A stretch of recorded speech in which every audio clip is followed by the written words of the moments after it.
안녕하십니까, 하이테크로 황준열입니다. 소나타가 완전히 단종된다? 페이스리프트도 없이? 이거 지난 몇 달 동안 참 헷갈리셨을 텐데요. 이번에 소나타 페이스리프트의 테스트카가 이렇게 공개되었습니다. 아직 단종까지는 아니고 페이스리프트 정도는 해준다는 거죠. 이렇게 우파님 채널에서 딱 페이스리프트 된 소나타의 테스트카가 최초 공개되었는데요. 뿐만 아니라 남차 카페부터 여러 자동차 커뮤니티에서 이 소나타 페이스리프트의 테스트카가 계속 올라오고 있는 상황입니다.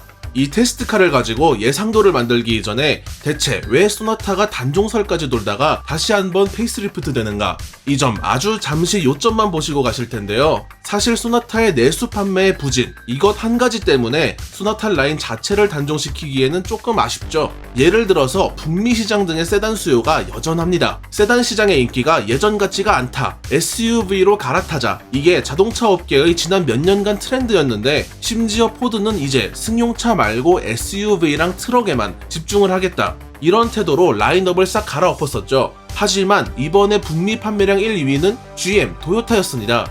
북미 도요타에서 밝힌 바로는 세단, 그러니까 승용차 시장을 포기하지 않은 게 우리의 성공 비결이다. 아무리 SUV가 인기여도 세단을 좋아하는 부동 고객층들이 남아있다. 또 상대적으로 비싼 SUV들을 모두가 원하는 것은 아니다. 이렇게 인터뷰를 했습니다. 중형 세단을 원하는 일반 고객들도 이렇게 남아있는 데다가 기업 고객들도 이런 승용 세단들을 회사차로도 뽑고 또 렌터카 업체들의 경우에도 렌터카용으로도 많이 뽑습니다. 그렇기 때문에 현대도 이미 탄탄한 간판, 지난 30년 넘게 쌓아오던 인지도를 가진 이 소나타라는 간판을 냅다 버릴 수는 없겠죠. 그래서 이번에 좀 앞뒤 디자인 부분에서 아쉽다는 말이 꽤나 많이 나온 소나타 DN8에게 다시 한번 기회를 주자는 의미에서 상당히 대대적인 페이스리프트를 준비 중인 것으로 보입니다. 아까 그 테스트카 사진을 다시 보시면 지금 팔리고 있는 소나타랑 옆모습은 같습니다. 앞모습, 뒷모습만 바뀐 채로 테스트 중인데 앞모습 뭐 이리 많이 바뀐 건지 풀체인지급으로 구성이 달라집니다.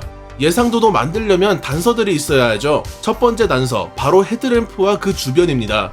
헤드램프를 감싸고 있는 전면 휀더의 디자인이 확연히 달라졌습니다. 제일 눈에 띄는 건 휀더의 측면 에어벤트가 추가되었고요. 또 하나는 DN8에서 보여줬었던 디에로 라인이 연장된 크롬 라인이 삭제되었다는 점입니다. 그 말은 하나뿐이죠. DN8의 상징과도 같던 이 헤드램프 그래픽과 크롬이 모조리 다같이 없어지고 다른 것으로 대체되었다는 의미로 해석할 수 있겠습니다. 그리고 그 대체품은 바로 저희 하이테크로에서 최초로 제시했었던 스타리아형 패밀리룩, 일명 로보캅 DRL, 이게 적용되지 않을까 싶습니다. 실제로 후드가 열리는 파팅 라인을 봐도 일자로 딱 평평한 것이 그 아래에 뭔가 길쭉한 라이트가 들어가지 않게 생겼나요? 후드도 현행 DN8이랑 비교했을 때 달라진 부분이 원래는 그릴 끝부분까지 후드 철판이 이렇게 이어졌었습니다. 하지만 이번 페이스리프트 테스트카에서는 범퍼, 전조등이 차지하는 부분이 늘어나면서 자연스레 후드는 짧아졌다는 점이죠. 전면 충돌 시에 후드가 찌그러질 걱정은 좀 덜하겠습니다. 로보캅 패밀리룩은 DRL이 위로 올라가고 헤드램프는 아래로 내린다. 이게 공식인데 이 테스트카의 헤드램프 위치만 봐도 상당히 아래로 내려왔다는 것을 보실 수 있습니다. 그릴의 디자인도 어렴풋이 이렇게 실루엣이 보입니다. 이 실루엣을 이렇게 쭉쭉 따라 그려주면 사다리꼴 형태의 그릴 테두리가 드러납니다. 그 테두리를 따라서 크롬 라인도 위치하는 게 사진상에서 드러나고 있습니다. 이제 웬만한 단서들은 다 나왔고 이걸 토대로 예상도를 만들었습니다. 지금 바로 보시겠습니다.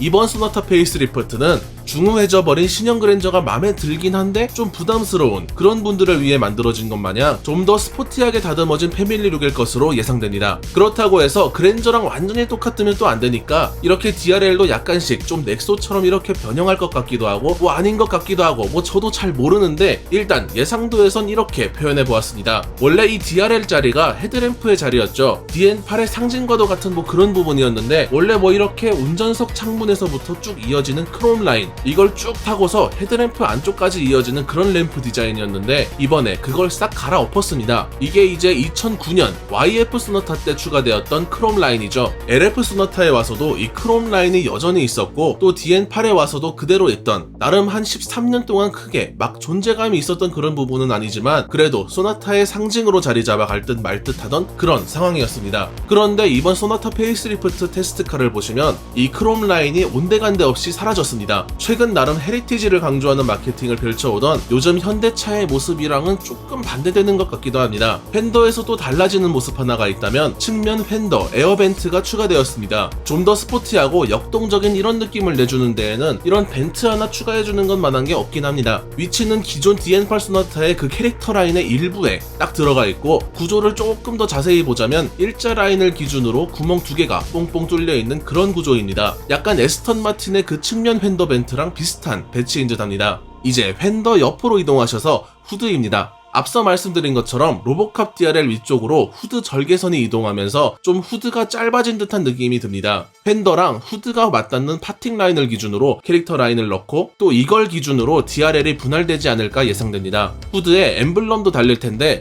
이건 아무래도 이번에 공개된 평평한 알루미늄 느낌의 현대 엠블렘, 이게 후드상에 적용될 것으로 보입니다. 데이타임 러닝 라이트 아래쪽으로는 그릴이 위치할 텐데 약간 구성이 지금 테스트 중인 신형 코나랑 닮았습니다. 사다리꼴로 구성되어 있고 그 아래로 크롬 라인이 들어간 것으로 테스트카에서 확인되고 있는데, 이 크롬 라인이 얇은 실선 2개로 이루어져 있습니다. 2줄 크롬 라인이 전방 센서 아래의 정중앙에서 끊기면서 하나의 선으로 합쳐지는 게 약간 아이오닉 5의 그 모습과도 닮은 듯합니다. 이 사다리꼴 그릴 안쪽으로 번호판이 위치하고 있고, 번호판 주위에 평면 몰딩에 전방 센서가 부착되어 테스트되고 있습니다. 여기에 견인고리 커버도 아마 위치하지 않을까 싶은데요. 그릴의 상단에는 전방 카메라가 네모난 형태로 적용되어 있습니다. 헤드램프도 보시겠습니다. 헤드램프는 가로로 긴 역사다리꼴 형태입니다. 안쪽 렌즈들의 배치는 가로로 나란히 배치될 것으로 보입니다. 렌즈가 세로로 배치된 스타리아나 신형 그랜저와는 약간 다른 구성입니다. 이 헤드램프 주변에 휠로 향하는 바람구멍, 즉 에어벤트들이 있을 것으로 예상됩니다. 이번 소나타가 약간 독특한 점이 있다면 공기역학에 좀 더 신경을 쓴 듯한 흔적들이 보입니다.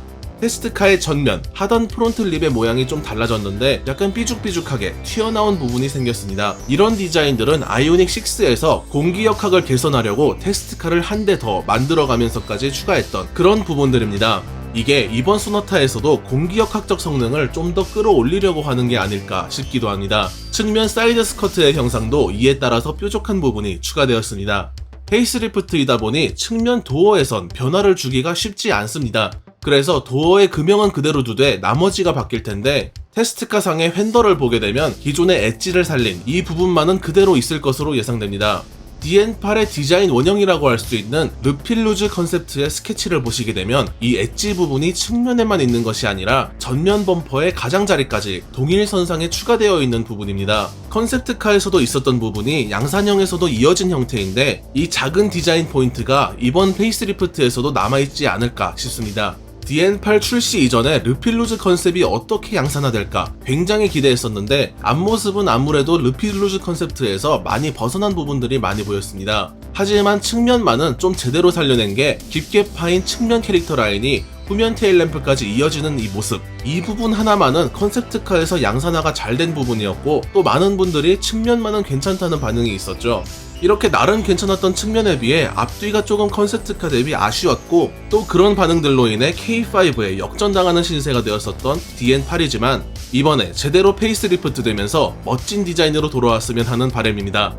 이번 영상은 전면 예상도만 전해드렸지만 다음 영상에서는 후면부의 예상도도 준비해 오겠습니다. 저희 하이테크로는 최고의 예상도를 최선을 다해 만들고 있습니다. 이번 영상도 재미있게 보셨다면 구독과 좋아요 그리고 알림 설정까지 꼭 부탁드리며 다음 영상에서 뵙겠습니다. 뿐만 아니라 영문 채널도 운영 중에 있사오니 많은 성원 부탁드리겠습니다. 언제나 시청 감사드립니다. 지금까지 하이테크로 황준열이었습니다.